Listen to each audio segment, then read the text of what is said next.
சத்யாவின் குலுக்குலு AC offer. அனைத்து முன்னணி brand ஏசிகளும் சிறப்பு தள்ளுபடி விலையில் உங்கள் சத்யா. மின்னம்பலம் நேயர்களுக்கு வணக்கம். இது டிஜிட்டல் திண்ணை. திமுக கூட்டணியில காங்கிரசுக்கு 28 சீட் ஒதுக்கி இருக்காங்க. போன டைம் 25ல போட்டியிட்ட காங்கிரஸ் இப்ப 3 சீட் கூடுதலா வாங்கி இருக்கு. இவ்வளவு நாளா இழுபறியா இருந்தது இப்ப டக்குன்னு முடிஞ்சிருச்சு.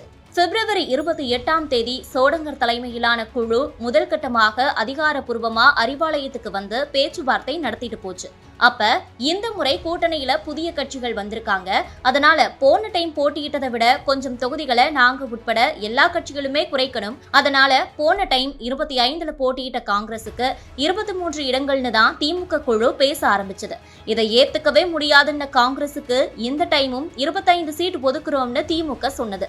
இந்த ஆஃபரை ஏத்துக்க முடியாதுன்னு மீடியாவில் சொன்னாரு காங்கிரஸ் கிரிஷ் சோடங்கர். அதோட கேசி வேணுகோபாலும் சோடங்கரும் தமிழக காங்கிரஸ் எம்பி எம்எல்ஏக்கள் கிட்ட 25 சீட்டு தான் தருவோம்னு சொல்லுது திமுக. என்ன செய்யலாம்னு ராகுல் காந்தி உங்ககிட்ட கேட்க சொன்னாருன்னு கருத்து கேட்டாங்க.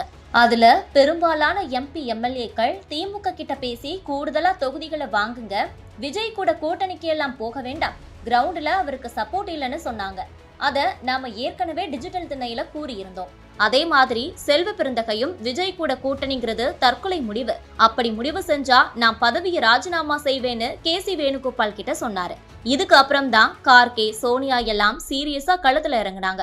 சோனியா காந்தி ராகுல் காந்தி கிட்ட ப. சிதம்பரத்தை ஸ்டாலினை சந்திக்க அனுப்புறேன்னு சொல்ல, ராகுல் காந்தியோ சரி 25 சீட்டுன்னு சொல்லி இருக்காங்க, அதை விட கூடுதலா சீட் வாங்குங்கன்னு சொல்லிட்டாரு. இதுக்கு அப்புறமா நேத்து ஸ்டாலினை ப. சிதம்பரம் சந்திச்சு பேசினாரு.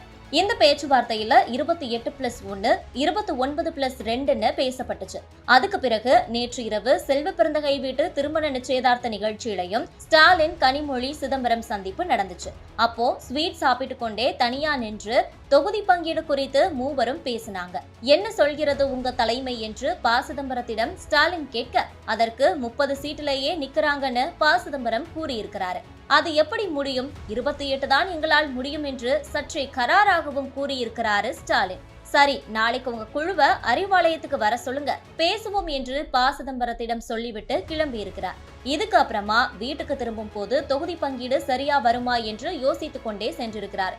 காங்கிரஸ் கட்சிக்கு ஒரு ராஜ்யசபா சீட் கொடுக்கிறோம்னு சொல்லி இருக்கிறோம், ஆனாலும் அவங்க ஒத்து வருவாங்களான்னு தெரியல.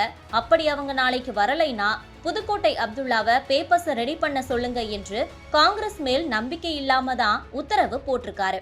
இன்னொரு பக்கம் ராகுல் காந்தி, கார்கே எல்லாருமே சிதம்பரத்துக்கிட்ட 30 சீட்டுன்னு கேளுங்க, நாளைக்குள்ள பேசி முடிச்சிடுங்கன்னு சொல்லிட்டாங்க. இதனால திமுகவும் காங்கிரஸ் நாளைக்கு பேச்சுவார்த்தைக்கு வரும்னு அறிவிச்சது. இன்னைக்கு காலையில எப்பவுமே கலகம் எழுப்புற மாணிக்கம் தாக்கூர் வேறுபட்ட கருத்துகள் இருந்தாலும் தலைமையின் முடிவுக்கு கட்டுப்படுவோம், நல்ல நண்பர்களாக இருப்போம்னு ஆச்சரியமா ஒரு ட்வீட் போட்டிருந்தாரு.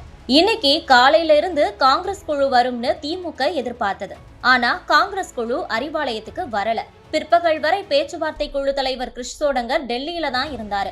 ராஜேஷ்குமார் கன்னியாகுமரியில இருந்தாரு. பின்பு இருவருமே சென்னைக்கு லேண்ட் ஆனாங்க. அனைவருமே ஜிஆர்டி ஹோட்டல்ல காத்திருந்தாங்க. டெல்லி மேலிடத்தின் அழைப்புக்காக இக்குழு காத்திருந்தது. செல்வ பெருந்தகை பிரஸ் சந்திச்சு பேசினப்ப பேச்சுவார்த்தை சுமூகமாக இருக்கிறது, டெல்லியில இருந்து பிரஸ் நோட் வரும், அதுக்கு வெயிட் பண்றோம்னு சொன்னது ரொம்பவே புதிரா இருந்துச்சு. பேச்சுவார்த்தைக்கும் பிரஸ் நோட்டுக்கும் என்ன தொடர்பு? ஒருவேளை திமுக கூட்டணியிலிருந்து காங்கிரஸ் விலக போகுதான்னும் சந்தேகம் கிளம்பிடுச்சு. இத பத்தி அந்த நேரத்துல விசாரிச்சப்ப ராகுல் காந்தி 30 சீட்டு தான் அப்படிங்கறதுல உறுதியா இருக்காரு. ஸ்டாலின் 28 தான் ஃபைனல்னு சொல்றாரு. அதனால இழுபறின்னும் சொன்னாங்க. ஒரு பக்கம் காங்கிரஸ் பேச்சுவார்த்தை குழு ஹோட்டல்ல காத்திருக்க, அதே நேரத்துல சென்னை ஆழ்வார்பேட்டை இல்லத்துல திமுகவின் டி.ஆர். பாலு, ஏவாவேலு, ஆராசா, கனிமொழி உள்ளிட்டோரோட முதலமைச்சர் மு.க. ஸ்டாலின் ஆலோசனை நடத்தினாரு. அப்போ காங்கிரஸ் கட்சிக்கு 28 தொகுதிகளை தான் ஒதுக்க முடியும் என்பதுல ஸ்டாலின் உறுதியாக இருந்தாரு. இதனை அடுத்து ஸ்டாலின் பிறந்த நாள் கூட்டத்துக்கு சென்று கொண்டிருந்த மூத்த காங்கிரஸ் தலைவர் ப. சிதம்பரத்தை தொடர்பு கொண்டு ஸ்டாலின், கனிமொழி ஆகியோர் பேசினாங்க. ப. சிதம்பரம் கிட்ட காங்கிரஸ் பேச்சுவார்த்தை குழுவை அறிவாலயத்துக்கு வர சொல்லிட்டோம், நாங்களும் அறிவாலயத்துக்கு போய்கொண்டிருக்கிறோம் என தெரிவிச்சாரு ஸ்டாலின். இதனை அடுத்து காங்கிரஸ் தலைவர் மல்லிகார்ஜுன கார்கேவை தொடர்பு கொண்டு பேசிய ப. சிதம்பரம் ஸ்டாலின் சொன்ன தகவலை தெரிவிச்சாரு. மேலும் ஸ்டாலின் கிட்ட பேசுமாறும் சொன்னாரு. இதன் பின்னர் முதல்வர் ஸ்டாலினை மல்லிகார்ஜுன கார்கே தொடர்பு கொண்டு பேசினாரு. 30 சீட்டு தானே இறுதியா டிமாண்ட் பண்றோம், முடிச்சு விடுங்க என்று கார்கே கேட்டிருக்கிறாரு. இல்ல சார், 28 தான் ஃபைனல், இதுதான் எங்களால முடியும் என்று ஃபைனல் பண்ணி விட்டாராம் ஸ்டாலின். சரி கூட்டணி முக்கியம், அப்படியே செஞ்சிடுவோம் என்று ஒத்துக்கொண்டாராம் கார்கே. அறிவாலயத்துக்கு காங்கிரஸ் பேச்சுவார்த்தை குழுவும் வர ஒரே பரபரப்பாகிடுச்சு. திமுக காங்கிரஸ் பேச்சுவார்த்தை குழுக்கள் சம்பிரதாயமாக பேச ஒரு வழியாக 28 சீட் என்பதில் ஃபைனல் ஆனது. காங்கிரசும் இதை ஏற்பதாக அறிவிச்சிட்டாங்க. இந்த பேச்சுவார்த்தையை தொடர்ந்து அண்ணா அறிவாலயத்துல முதலமைச்சர் மு.க. ஸ்டாலின், தமிழக காங்கிரஸ் கமிட்டி தலைவர் செல்வ பெருந்தகை ஆகியோர் ஒப்பந்தத்துல கையெழுத்திட்டாங்க.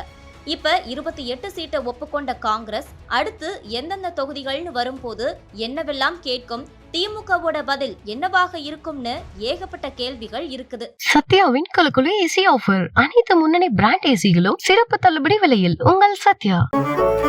மின்னம்பலம்.com தமிழின் முதல் மொபைல் பத்திரிகை.